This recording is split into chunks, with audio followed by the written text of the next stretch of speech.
பொன்னான நிகழ்ச்சியிலே கலந்து கொண்டு மேடையை அலங்கரித்து கொண்டிருக்கின்ற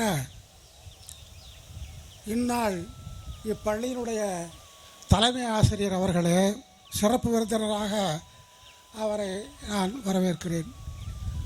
அதே போல் சிறப்பு விருந்தினராக இங்கே அமர்ந்திருக்கின்ற திருவாளர் சம்பத்குமார் அவர்களே, என்னுடன் பணியாற்றி என்னை போல் ஓய்வு பெற்றிருக்கின்ற ஆசிரியர்களில் திருவாளர் எஸ்எம்எஸ் என்று அழைக்கப்படுகின்ற முத்துசாமி அவர்களே, நிமிர்ந்த நடையும் நேர்கொண்ட பார்வையும் கொண்டு இந்த வளாகத்திலே நடைபோட்டு கொண்டிருந்த எனது அருமை நண்பர் திரு பழனிவேல் தமிழாசிரியர் அவர்களே,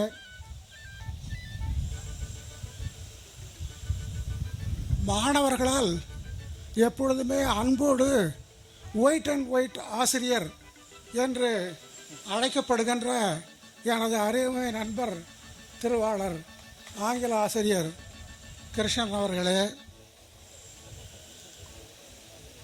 தேனீக்கள் போல் எப்பொழுதும் சுறுசுறுப்பாக தன்னுடைய கடமையை ஆற்றி ஓய்வு பெற்றிருக்கின்ற மேடையில் அமர்ந்திருக்கின்ற எனது நண்பர்களான இயல்பியல் ஆசிரியர் திருவாளர் குமாரசாமி மற்றும் விஜயகுமார் அவர்களே, அசோக்குமார் மன்னிக்கவும் அசோக்குமார் அவர்களே,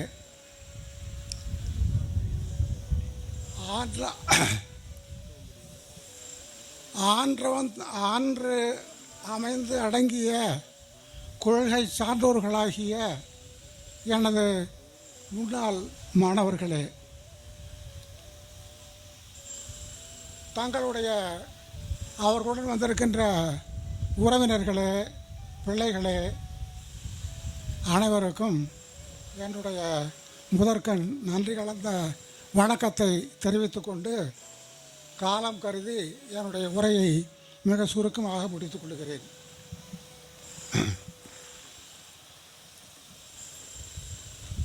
ஏறக்குறைய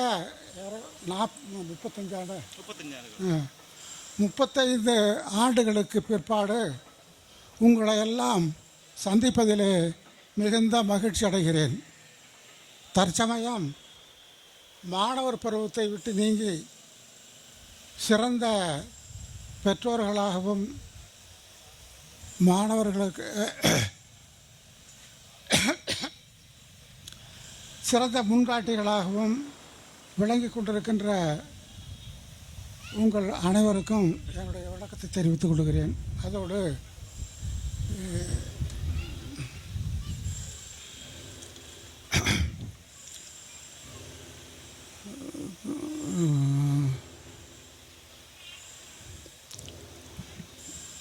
ஒரு நிமிடம் கொஞ்சம் இருக்குது, கொஞ்சம் கெட்டினஸ் இருக்குது, அதனால் நான் கொஞ்சம் ரெஸ்ட் எடுத்துக்கிறேன்.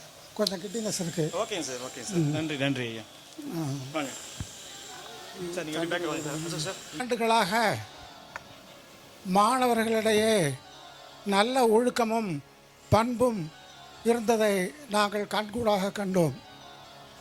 ஆனால் சமீப காலமாக மாணவர்களிடையே சில ஒழுக்க சீர்கேடுகள் நடைபெறுவதை நாம் இப்பொழுது செய்தித்தாள்களிலும் காணொளிகளிலும் காண்கிறோம். மாணவர்களுடைய சீரழிவுக்கு அந்த பழி யாரை சேரும் என்றால் ஆசிரியர்களாகிய எங்களையும் அவர்கள் படித்த பள்ளிக்கூடத்தையும் தான் சாரும். ஒரு மாணவன் சீர்கேடு அடைகிறான் என்றால், ஒழுக்க சீர்கேடு அடைகிறான் என்றால் அந்த பழி ஆசிரியர்களையும் மாணவர்களையும் சேரும்.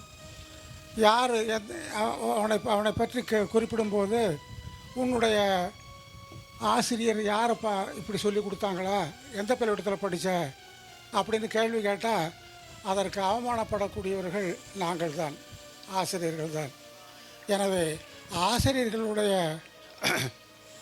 பெயரை காப்பாற்ற வேண்டுமானால், பெற்றோர்களுடைய பெயரை காப்பாற்ற வேண்டுமானால் தாங்கள் மாணவர்கள்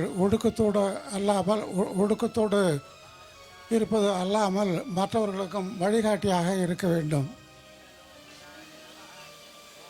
இந்த மாணவர்களுடைய சீர்கேட்டிற்கு என்ன காரணம் என்பதை நாம் சற்று ஆராய வேண்டும். சமூகம் சீர்கேடடைகிறது என்றால் இன்றைய மாணவர்கள் இந்த ஒழுக்கச் சீர்கேடடைகிறார்கள்.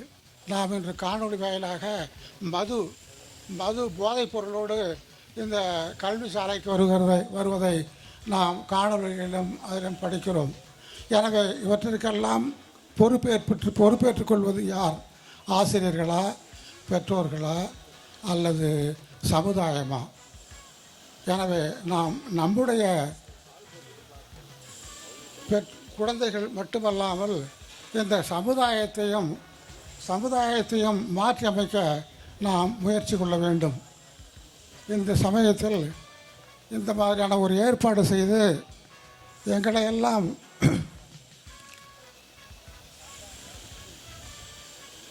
மகிழ்விக்கின்ற நிலையிலே இந்த நிகழ்ச்சியை நடத்தி கொடுத்த பிரபாகரன்